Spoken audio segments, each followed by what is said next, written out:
आइए दोस्तों, बताते हैं क्यों डूबी थी द्वारका पानी में। भगवान श्री कृष्ण ने मथुरा वृंदावन को छोड़ने के बाद समुद्र तट पर द्वारका नगरी बसाई थी। वही द्वारका जो आज गुजरात की शान है। कई खोजों के दौरान समुद्र में एक नगर डूबा होने की बात सामने आती है। दरअसल समुद्र में समाई यह नगरी द्वापर युग में कान्हा द्वारा बसाई गई द्वारका ही है, जो कौरवों की माता गंधारी और ऋषियों द्वारा दिए गए शाप के कारण तहस नहस हो गई।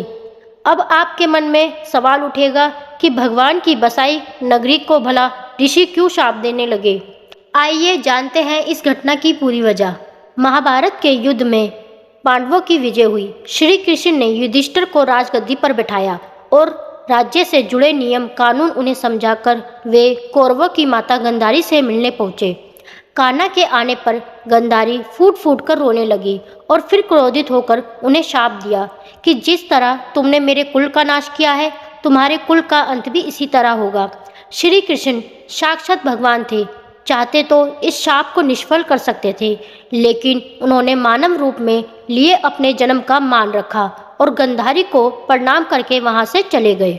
श्री कृष्ण के पुत्र साम अपने मित्रों के साथ हंसी टिटोली कर रहे थे।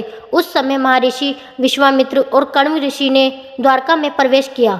जब साम के नवयुवक मित्रों की दृष्टि इन महान ऋषियों पर पड़ी तो वे इन पुण्य आत्माओं का अपमान कर बैठे। इन युवकों ने साम को एक महिला के वेश में तैयार किया और महर्षि विश्वामित्र तथा कर्ण ऋषि के सामने आकर पहुंचकर उनसे बोले, ये स्त्री गर्भवती है, आप देखकर बताइए कि इसके गर्भ से क्या उत्पन्न होगा। दोनों ही ऋषि युवकों के इस प्रयास से अत्यंत क्रोधित हुए और उन्होंने कहा कि इसके गर्भ से एक मूसल उत्पन्न होगा, जिससे तुम जैसे दुष्ट, असभ्य और क्रूर लोग अपने समस्त कुल का नाश कर लेंगे। इस घटना का पता श्री कृष्ण को चला तो उन्होंने कहा, यह ऋषियों की वाणी है, व्यर्थ नहीं जाएगी। और अगले ही दिन साम ने एक मूसल उत्पन्न किया। इस मूसल को राजा उग्रसेन ने समुद्र में फेंकवा दिया। साथ ही श्री कृष्ण ने नगर में घोषणा करा दी कि अब कोई भी नगरवासी अपने घर में मदिरा नहीं बनाएगा, क्योंकि कृष्ण नहीं चाहते थे कि उनके कुल के लोग और संबंधी मदिरा के नशे में कोई अनुचित व्यवहार कर परिवार सहित एक दूसरे का नाश कर बैठे, क्योंकि ऋषियों की वाणी तो सच होनी ही थी। धार्मिक पुस्तकों के आधार पर महाभारत युद्ध के 36वें वर्ष में द्वारका नगरी में बहुत अपशकुन होने लगे थे। कान्हा ने सभी यदुवंशी पुरुषों को तीर्थ पर जाने के लिए कहा।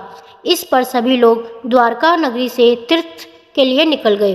प्रभास क्षेत्र में आने पर विश्राम के दौरान किसी बात पर ये लोग आपस में भिड़ गए। यह बहसबाजी झगड़े में बदली और झगड़ा मारकाट में बदल गया।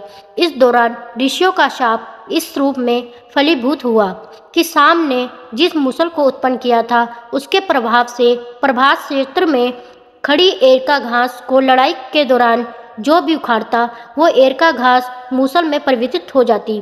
ऐसा मूसल जिसका एक प्रहार ही व्यक्ति के प्राण लेने के लिए पर्याप्त था। इस लड़ाई में श्री कृष्ण के पुत्र प्रद्युम्न भी मारे गए। सूचना मिलते ही कान्हा प्रभास क्षेत्र पहुंचे। अपने पुत्र और परिजनों को मृत देखकर श्री कृष्ण ने क्रोध में वहां खड़ी एरका घास उखाड़ ली और हाथ में आते ही उस घास ने मूसल का रूप ले लिया। लड़ाई में जो लोग बचे रह गए थे, जिन्होंने अपने परिजनों को मारा था, श्री कृष्ण ने एक एक वार से उन सभी का वध कर दिया। अंत में श्री कृष्ण, उनके साथी दारुक और बलराम बचे। इस पर श्री कृष्ण ने दारुक से कहा कि हस्तिनापुर जाकर अर्जुन को यहाँ ले आओ। फिर बलराम को वहीं रुकने को कहा और स्वयं अपने पिता को इस संहार के बारे में सूचित करने द्वारका चले गए। कान्हा ने वासुदेव जी को इस नरसंहार के बारे में बताया और कहा कि जल्द यहाँ अर्जुन आएंगे। आप नगर की स्त्रियों और बच्चों को लेकर अर्जुन के साथ हस्तिनापुर चले जाइएगा। जब श्री कृष्ण वापस प्रभास क्षेत्र पहुँचे तब बलराम जी ध्यान अवस्था में बैठे थे।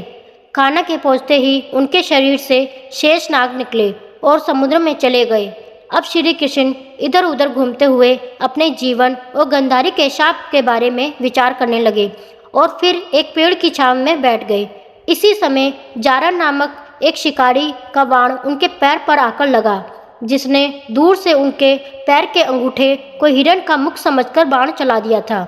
जब वह शिकारी शिकार उठाने पहुंचा तो श्री कृष्ण को देखकर क्षमा मांगने लगा। कान्हा ने उसे अभय दान देकर देह त्याग दिया। अर्जुन ने द्वारका पहुंचकर वासुदेव जी से कहा कि वह नगर में शेष बचे सभी लोगों को हस्तिनापुर चलने की तैयारी का आदेश दे।